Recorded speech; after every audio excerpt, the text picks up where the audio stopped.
Hello everyone, I am D. Darshni from 2nd MSc Microbiology. This work is guided by Dr. R. Dinesh Kumar Sir, Assistant Professor, Department of Microbiology, Vivekananda Arts and Science College for Women. Today, I am going to present my topic on vermicomposting under the subject of soil and environmental microbiology. In this presentation, I am going to cover the following topics. Definition, why vermicomposting is important, vermicomposting material, species of earthworms, types of vermicomposting, methods of vermicomposting, steps for vermicomposting process, nutrient content of vermicomposting, advantages and disadvantages.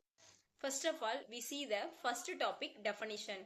Vermicomposting is the bio-oxidative process in which earthworms and microorganisms together to decompose organic waste materials into the nutrient-rich, stable and humus-like product. It is called vermicomposting.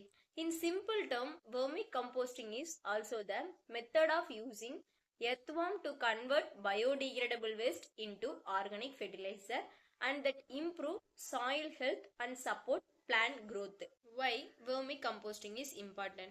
Vermicomposting is very important because it produces 100% natural fertilizer. This fertilizer is rich in nitrogen, phosphorus, potassium, micronutrients and also beneficial microbes, and then it improves soil aeration, soil structure and water retention capacity. It also helps in waste management by reducing kitchen waste and farm waste. Vermicomposting is low cost, eco-friendly and sustainable. It also increases crop yield and reduce the need for chemical fertilizers.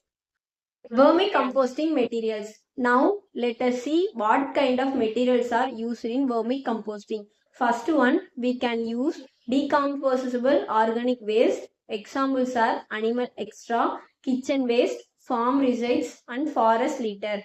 These are the common raw materials for composting. Second one, animal dung. Especially cow dung is very important.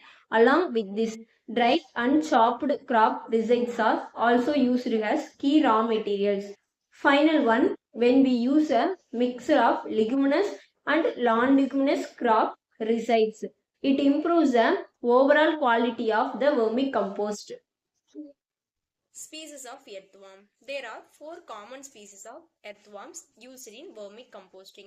The first one is Ezinia fetida, which is also called the red wiggler or tiger worm. The second species is Eudrilus eugenia, commonly known as African night craver. The third one is Perinox excavatus, also called the Indian blue worm. And the fourth species is Lubricus rubella. These are the most widely used earthworms for effective vermicomposting. And the first topic is Ezinia fetida. It's otherwise known as red wiggler or tiger worm. Ezinia fetida, also called the red wiggler or tiger worm, is the most widely used species for worldwide vermicomposting. These worms are small in size, reddish in color and they have strips on their body. They are very active feeders and can tolerate temperature and variation easily. Most importantly, they are high effective in converting organic waste into compost. Second type of species of earthworm, Eudurus eugenia. Eudurus eugenia, or also called the African night clover, is larger in size compared to Eugenia fertilita. This species is very efficient in producing vermicompost and is especially suited for warm climates such as tropical region like India. The compost produced by this worm is fine texture which make it highly useful for improving soil quality. The next one, Prionyx excavatus. It's commonly known as Indian blue worm. It's native to India and Southeast Asia. It's small in size. It has a bluish body color. One important feature, it's reproduce very quickly, which makes it especially suitable for tropical climate condition. Because of these characteristics, Phoenix excavatus is considered the very effluent compost producer.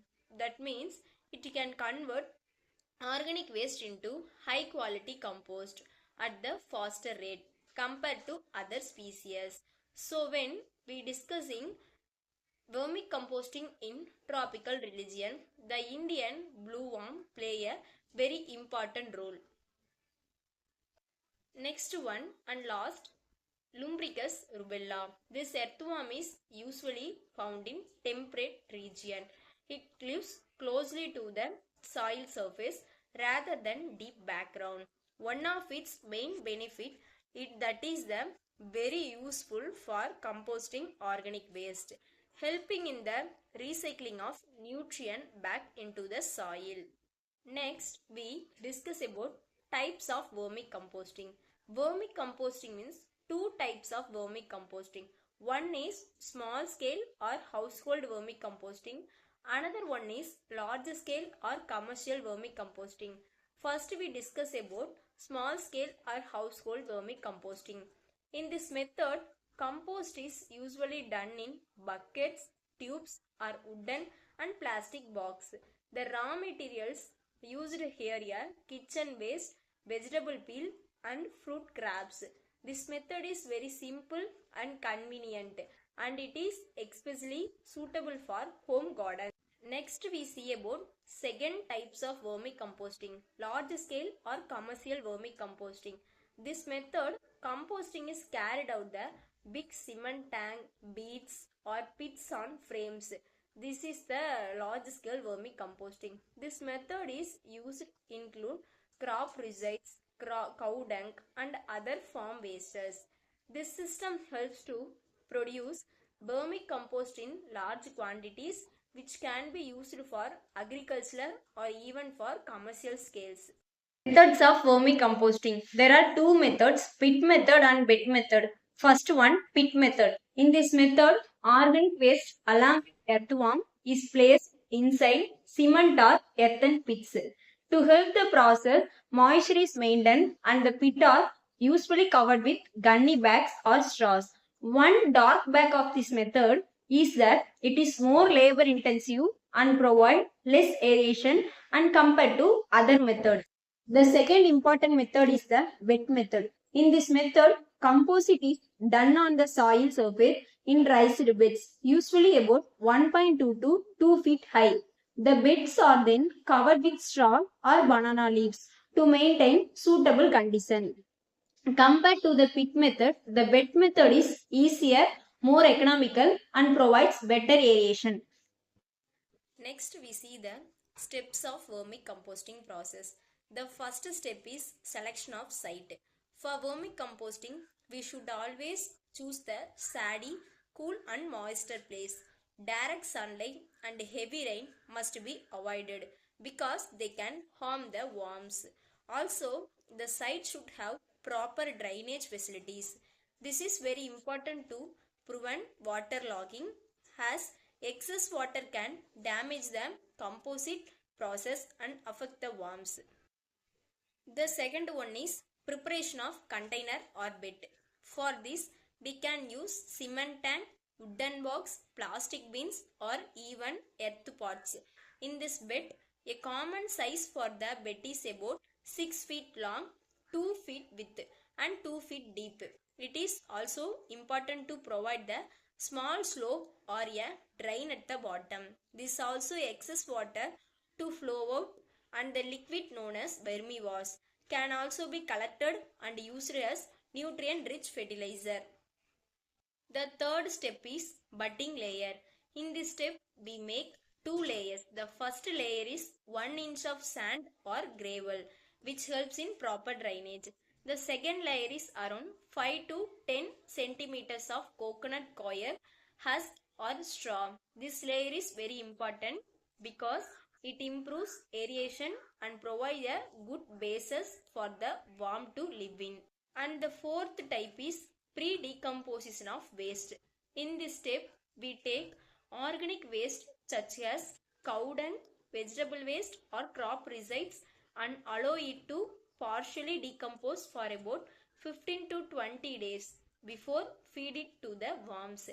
This step is very important because fresh waste generates heat during decomposition and that heat can kill the worms. By pre-decomposing, we make the waste safer and easier for the worm to digest. And the another step is release of earthworms. At this stage, we add suitable species of earthworm such as Edurus eugenia, Enicia felitata or Prinorex exequatus. The recommended ratio is about 1 kilogram of worms for every 100 kilogram of organic waste.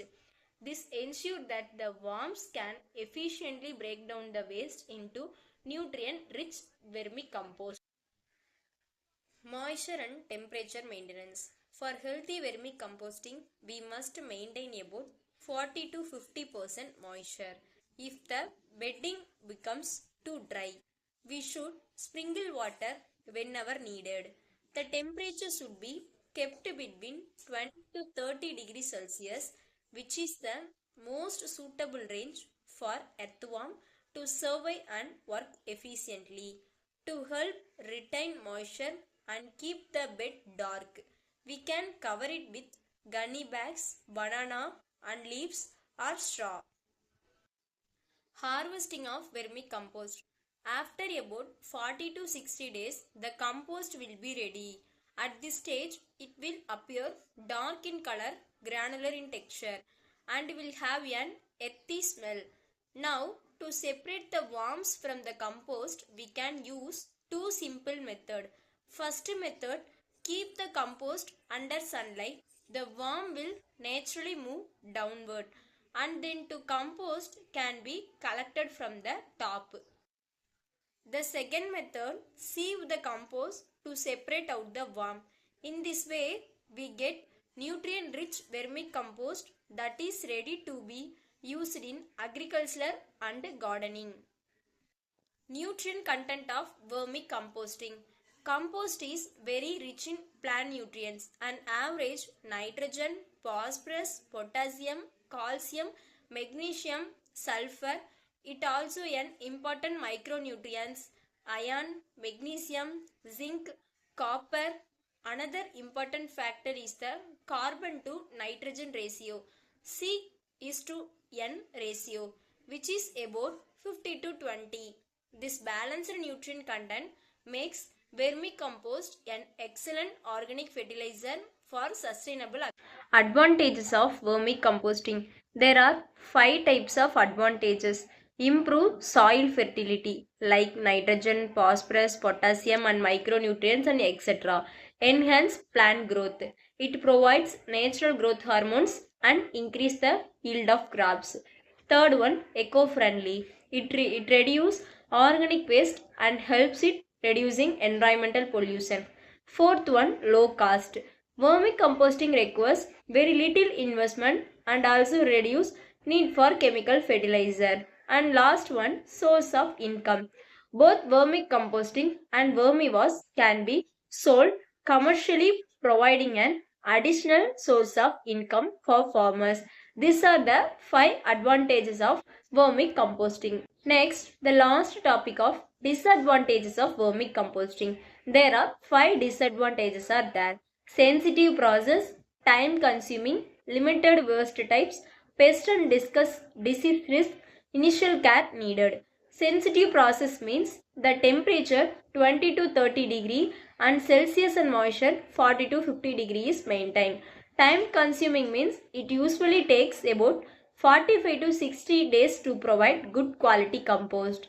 Limited waste type means meat, oil or space food and non-biodegradable waste cannot be used in vermicomposting.